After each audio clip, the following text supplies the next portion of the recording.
I have always dreamed of traveling the world, and over the last 15 years I have visited over 30 countries. Before I began this journey, I had never even left my home state or flown on a plane. Everything I knew about other cultures had come from books and movies. My first trip was to Spain. I had studied Spanish in college, but I hadn't used it in years. Luckily, before I arrived, I had reviewed the basics and practiced speaking with a friend. That preparation made a huge difference, and since then I have always made an effort to learn the local language before visiting a new country.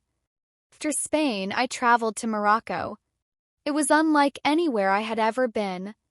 I had expected it to be warm and colorful, but I hadn't expected to feel so overwhelmed at first.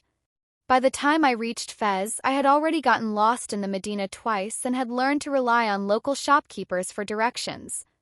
One of the most unforgettable moments happened in Vietnam. I had never ridden a motorbike before that trip, but I ended up riding over 2,000 kilometers through the countryside. I had taken one quick lesson before leaving Hanoi, but nothing had prepared me for the steep mountain roads and sudden rainstorms I faced. When I visited Japan, I had already spent years learning about its traditions. I had studied the language, watched documentaries, and even practiced bowing properly. Till nothing compared to the real experience. By the time I left Kyoto, I had participated in a tea ceremony, stayed with a local family, and eaten more types of sushi than I knew existed. During my travels, I have also volunteered in several countries. In Guatemala, I helped build homes for families who had lost everything. Before we arrived, they had been living in temporary shelters for over a year. I had never done construction work before, but I learned quickly and gained a new respect for manual labor. In Cambodia, I taught English to children in a small rural village. Many of them had never seen a foreigner before. I had assumed they would be shy, but they were incredibly curious and full of energy. By the end of my stay, I had learned more from them than they had from me. There were difficult times, too. I have gotten sick, missed flights, and lost important documents.